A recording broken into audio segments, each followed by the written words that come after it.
Bom dia, pessoal. Bom dia, turma. Para todos vocês que não me conhecem ainda, só no ensino remoto, eu sou o professor Guilherme, professor de Geografia do CEP 302.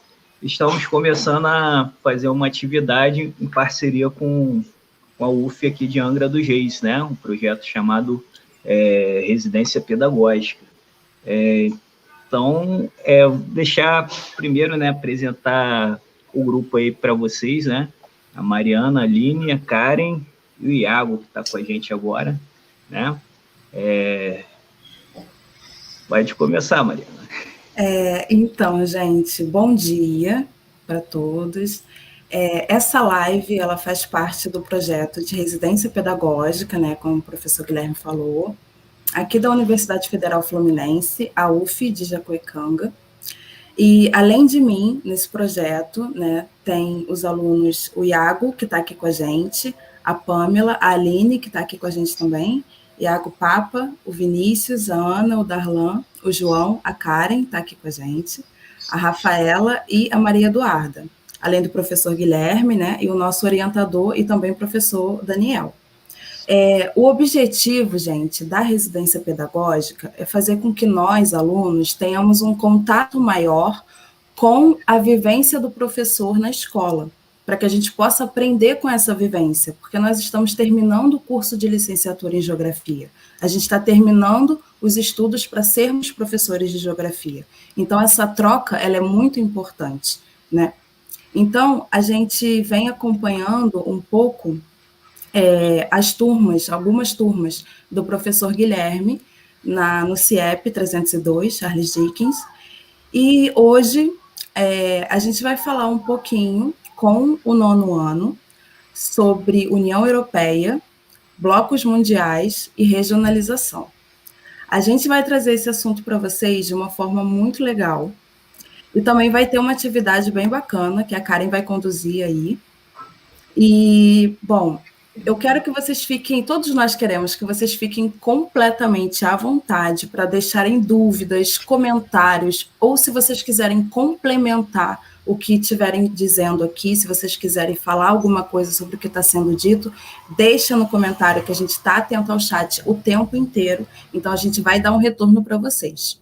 E se vocês quiserem, por exemplo, ver algum outro assunto da geografia, se vocês têm alguma curiosidade, ou se vocês viram alguma coisa que é da geografia e vocês querem entender isso melhor, deixem aqui nos comentários também, porque o objetivo desse canal é trazer para vocês o que vocês querem ver dentro da geografia, tá bom? Então, vamos começar. Desculpa, gente, realmente a internet está uma... Enfim, como a Mariana falou, meu nome é Iago, né? Faço parte aí da residência pedagógica com eles. E como ela falou, nós vamos falar hoje um pouquinho sobre a União Europeia, os blocos econômicos e a globalização, né? Assuntos aí decorrentes do ensino de vocês. Mas de uma forma mais dinâmica, assim, bem mais sucinta. Os meus amigos, no decorrer do trabalho, vão abrindo um pouco mais. Então, esse trabalho tem como finalidade abordar algumas dessas temáticas da geografia, que são esses assuntos que eu acabei de falar dentro dela. Então, eles serão tratados de uma forma muito didática, assim. Então, eu vou dar uma introduzida aqui no que seria essa questão da União Europeia, né? Então, a União Europeia, a gente sabe que a União Europeia foi o maior bloco econômico, né, que existiu. E o porquê da União? A União aconteceu por conta das guerras, né? Na Primeira Guerra, os países europeus, eles tiveram como eu posso dizer, eles tiveram um grande buraco na economia, né? Foi muito difícil, só que eles foram perceber esse problema, né, econômico na Segunda Guerra Mundial, que foi em 1945. Nesse momento, eles começaram a olhar que essa questão de construir e construir estava dando muito problema para eles, muitos problemas mesmo, até então, que nesse momento nesse momento de construção e reconstrução, os Estados Unidos e a União Soviética, né, os Estados Unidos sendo líder capitalista e a União Soviética sendo socialista, eles estavam se sobressaindo, né? Então existia um grande abismo em relação aos países europeus, os Estados Unidos e a União Soviética. No caso, a União Europeia estava no meio desse abismo, enquanto as outras duas grandes potências sobressaíam a eles. Então, eles perceberam nesse mito, eles perceberam que, a partir da Segunda Guerra, eles viram realmente que não tinham como mais fazer isso. Eles tinham que realmente se unir, né? A União Europeia tinha que se unir com outros países para poder se sobressair em relação a desse abismo, para poder se levantar desse abismo. Então, eles pensaram, por que não compartilhar, né? Por que não compartilhar os territórios de uma forma mútua, né? Por que não parar de disputar territórios e compartilhar territórios, né? Então, eles de alguma forma, eles compartilharam, né, isso de forma mútua, esse controle, essa questão da exploração e dos novos espaços, e assim aconteceu essa ideia da integração, né? Essa ideia da reconstrução econômica. E o trabalho, mais ou menos, a gente está querendo falar um pouco isso para vocês. Então, a gente usou, né, como eu falei aqui agora, a gente... esses países europeus, ao invés de continuar essa briga, né, continuar essa disputa de poderes, eles se uniram, essa união se tornou essa união de países, territórios, acaba que se chama blocos, que são os blocos econômicos mais fortes, né, as grandes potências, e aí esses blocos só foram crescendo, e crescendo, e crescendo cada vez mais, né, com o resultado que daí da globalização, né, que provém disso, né, dessa junção, dessa integração de países. E só que também a gente foi muito positivo essa questão da união dos países, mas os blocos, né, a União Europeia, ela também passa por alguns momentos sombrios, assim, esses momentos sombrios, né, uma matéria que eu vi, que eu dei uma lidinha no G1, eu vou colocar para vocês aqui depois no bate-papo como link para vocês poderem acessar. Bom dia, eu sou a Aline, aluna de Geografia da UF, fazendo a residência pedagógica. É a primeira vez que eu apresento alguma coisa assim online para alguém e não é a mesma coisa de ser ao vivo. Mas eu vou dar continuidade no que o Iago falou sobre a União Europeia, né? Ele deu uma introdução bem sucinta, bem resumida, sobre o que é a União Europeia. Os blocos econômicos, elas são uma junção de acordos econômicos entre estados, entre países, e para facilitar, né, como o Iago disse, um compartilhamento de transações econômicas mesmo entre os territórios, né? Ao invés de você pegar um território, assumir aquele território e assumir toda a autonomia dentro dele, sobre ele, na verdade, você compartilha essa autonomia com outros países, que é o caso da União Europeia agora, que está com 27 países, né? Em 2020 a gente teve um marco muito importante, que é bom vocês gravarem. Em 2020 o Reino Unido saiu da União Europeia. E também a gente vai falar também já estamos falando, né, sobre a regionalização. Bom, no século atual, né, vamos continuar sobre a União Europeia, porque falando dela a gente tem uma ideia bastante ampla do que é um bloco econômico e bastante ampla também do que é uma regionalização. Qual a importância no atual século, né, da União Europeia? Antes ela foi, no século passado, ela foi reerguida, né, construída para reerguer os países, né, após guerra. E agora o objetivo dela, né, uma missão dela é consolidar e manter a paz entre os países membros, aproximar esses países europeus, né, por meio de corporação operacional, preservar os valores também. Dentro de um bloco econômico, a gente tem uma importante característica que é as transações econômicas. Mas dentro disso também está atribuído preservar a identidade daquele povo, né, a diversidade também dentro do continente, dentro daquele bloco também, garantir a segurança dos cidadãos, e promover a solidariedade econômica e social na Europa, né, que é onde ela está situada. É importante, pessoal, ressaltar também, né, para vocês, para os alunos e tudo, a União Europeia, ela está consolidada ali dentro do continente europeu, mas nem todos os países da Europa fazem parte desse bloco, tá bom?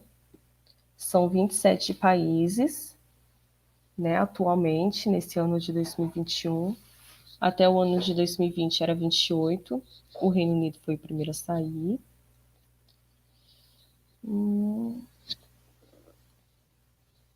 E dos 50 países que tem na Europa, 23 não fazem parte dele, né? Europeia, pessoal. Era isso. Aí, sei lá, né, uma dúvida que pode surgir entre vocês, assim, é porque os outros países, os outros 23 países, né, que não estão na União Europeia, deixa eu ver. Isso. Por que os outros 23 países não fazem parte da União Europeia? Porque tem alguns requisitos para para você poder ser considerado um membro da União. E uma das existências dele, um dos requisitos, é a existência de um Estado de Direito, seguir um regime econômico baseado no livre mercado, ou seja, ser capitalista, além de ter uma regulamentação e uma legislação própria do bloco, né? Então, ela tem que tomar, esse país, ele tem que tomar como algumas regras, assim, dentro dele, algumas regras que são determinadas pela União Europeia, né? Mas essas regras, elas têm que ser aplicadas mesmo, não só pode falar que vai ter e não ter, né?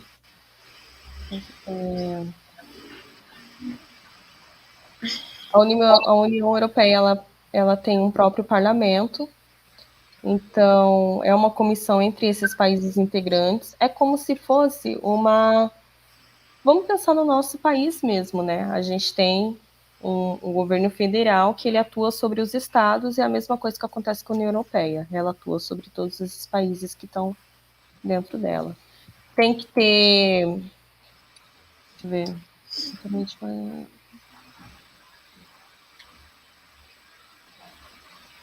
Né, esses são os requisitos mais importantes.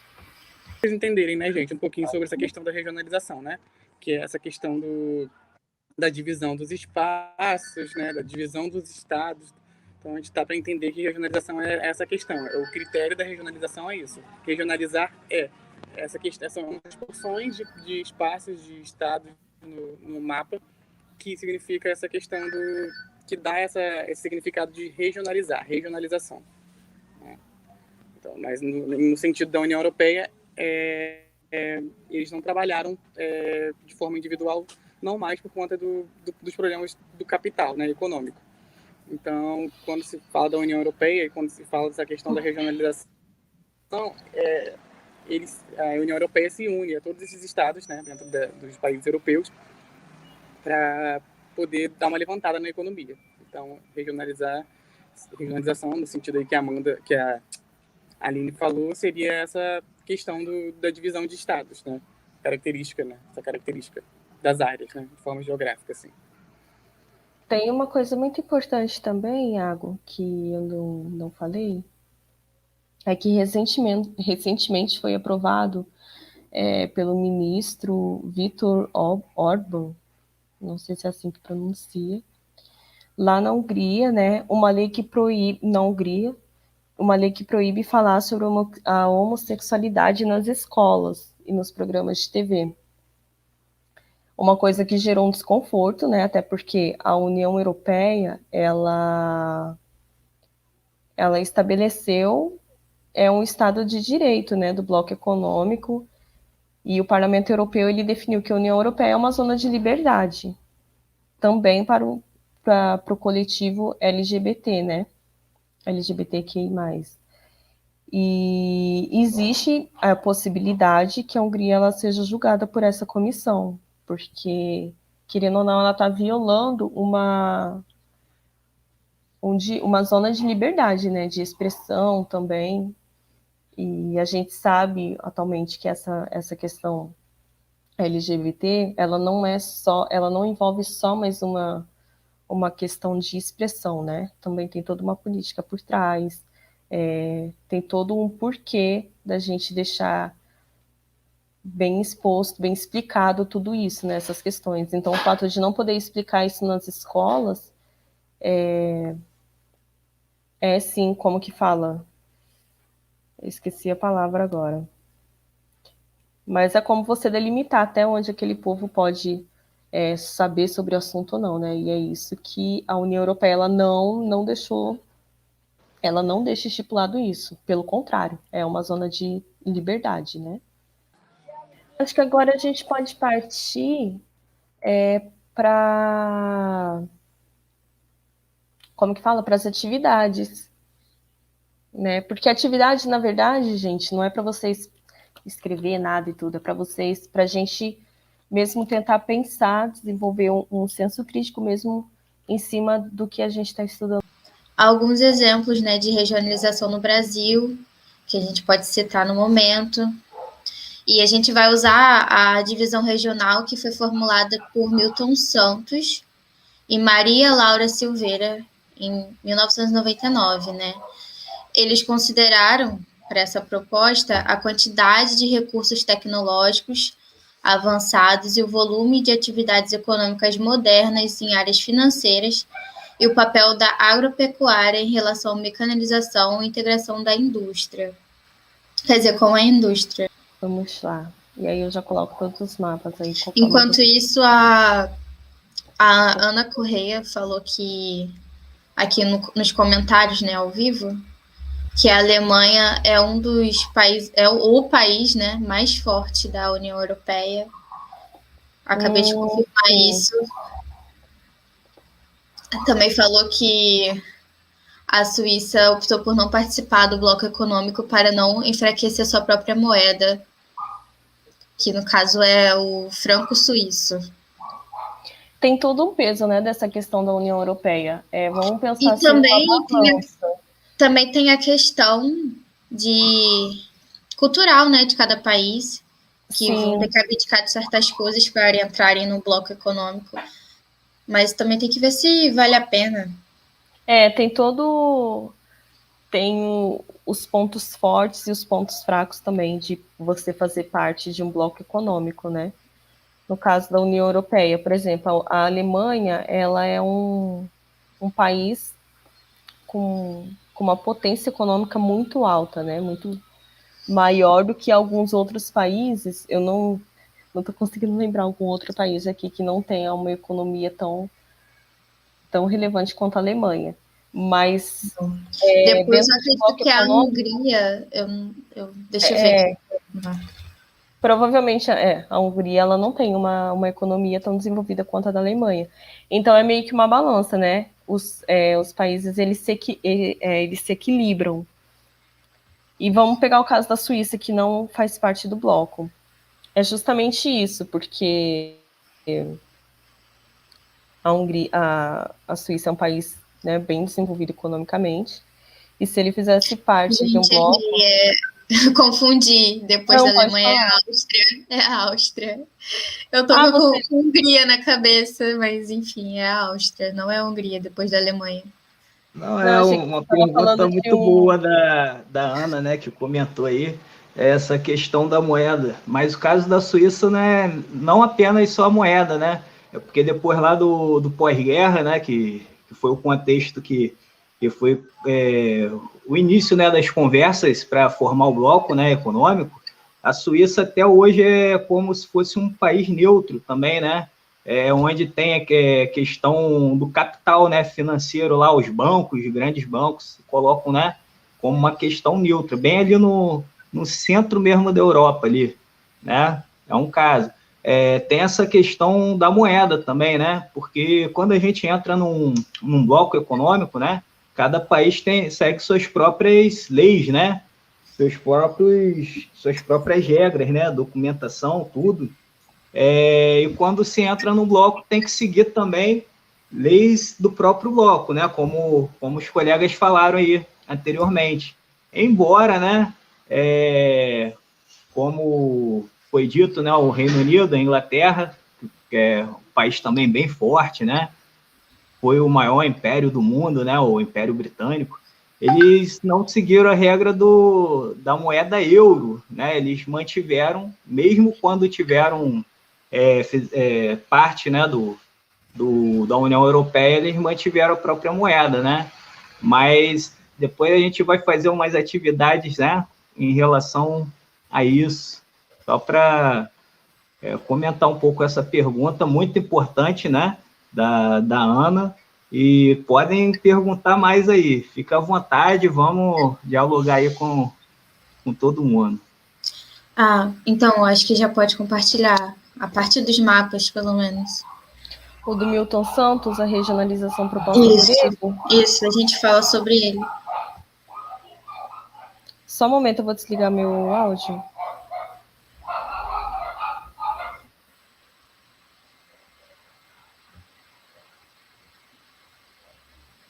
Aqui Vinícius falou que a Suíça sempre foi um país que adotou uma postura neutra.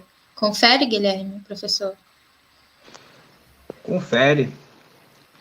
Não apenas a Suíça, né? Na verdade, foi um acordo entre vários países, né? Para a Suíça permanecer neutra, né? Ninguém atacar a Suíça, né? Em questões de guerra, de tudo, né? É porque lá se mantém como se fosse o centro dos maiores bancos, né?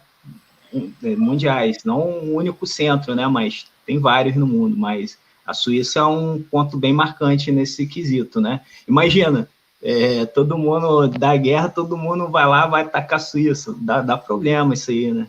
É onde está a reserva de várias pessoas e grupos do mundo todo, né? Um outro exemplo também,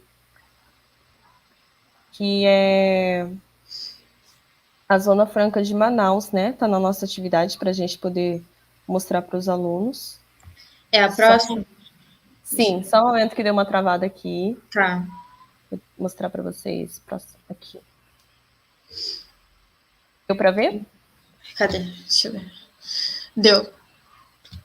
Então, a Zona Franca de Manaus, ela foi criada em 1967, né, sobre a supervisão da Superintendência da Zona Franca de Manaus, SUFRAMA. Aí ela engloba a Amazônia, o Amazonas, Amapá, Acre, Rondônia. Uhum. Acho que a gente chegou a falar um pouquinho, né, no início também. Uhum. E também tem um outro complexo, um outro mapa. É um grande polo industrial, não é isso? Criado pelo Brasil. De Manaus, sim. Um dos grandes polos industriais que a gente tem. Sim. Aí também tem... Isso também foi uma interferência do governo para integralizar, né, o território como um todo, porque era uma área um pouco esquecida. Sim, exatamente. Quando a gente... E até hoje, assim, quando a gente fala da Zona Franca de Manaus, a gente, pelo menos eu, tenho uma visão muito... Tinha, né, na verdade. Uma visão muito concentrada ali. Manaus, capital do Amazonas e pronto. E aí, com a ajuda da cartografia, com o mapa, tudo que a gente pode ver a região, né? Transpor aquilo que a gente aprendeu na teoria, transpor ali para uma imagem, a gente vê que não faz parte só do Amazonas, tem também outros 4 estados ali englobando essa zona de... E quando a gente percebe, né, quando ela foi criada pelo governo JK, então a gente entende também o contexto daquela época, que foi... Uma época de desenvolvimento, né, Isso. De grandes polos. Foi ligar o país como um todo também. Quer falar um pouco, professor? É o outro mapa, né? Sobre complexos regionais brasileiros. Isso, só um momento, deixa eu ajustar ele aqui na tela. Sim, esse aqui foi de um geógrafo do Rio de Janeiro. Deixa eu ver qual foi a proposta dele para esse mapa. Eu posso Também, ler? pode ler melhor. Foi uma alternativa à divisão regional adotada pelo Instituto Brasileiro de Geografia e Estatística, que no caso é o IBGE, o geógrafo carioca, no caso, Pedro Pinchas, ele, na década de 1960, propôs uma regionalização que levava em consideração aspectos geoeconômicos. Como a gente falou, né, que a regionalização ela pode ser criada de vários aspectos diferentes. Aí a gente está falando sobre geoeconomia, né? Então, as regiões que estão mais ligadas economicamente. Então, a região Centro-Sul tem uma ligação econômica, a região amazônica, a região Nordeste, cada uma tem um bloco econômico diferente, né?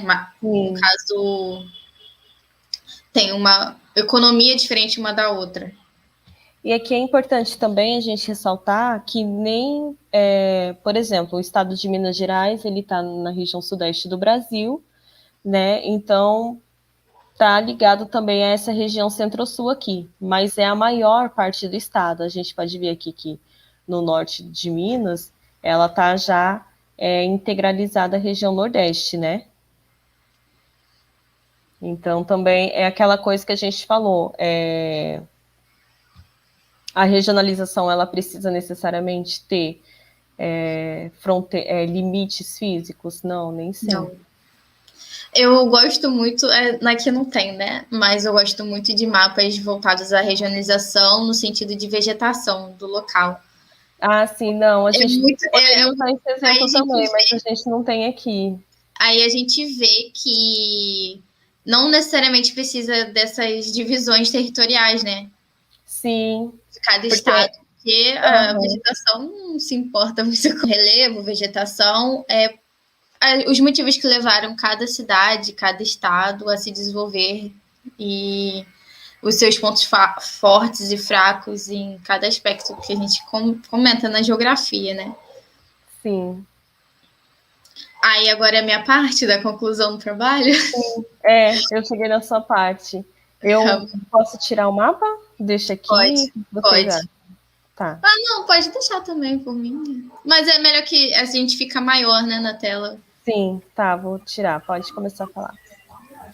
Então, gente, a conclusão nada mais é do que a gente refletir sobre tudo que foi abordado aqui, né?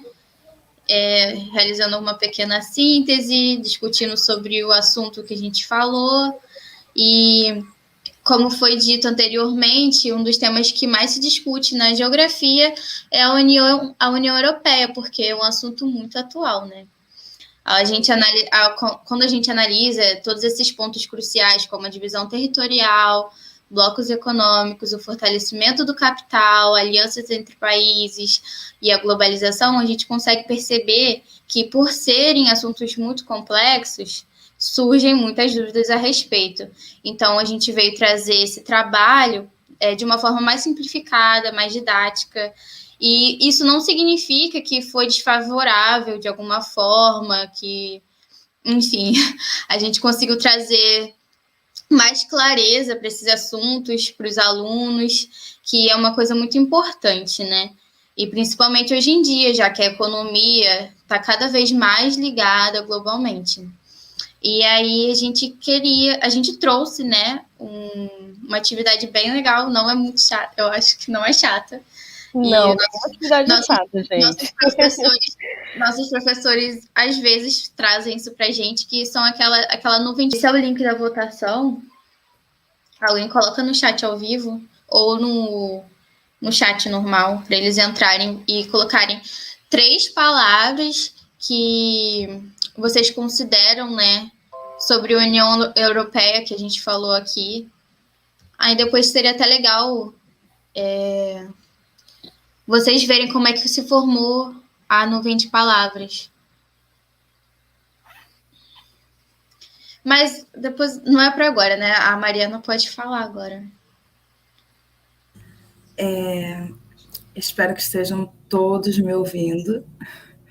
Tá. Uhum. Gente, essa foi nossa primeira live.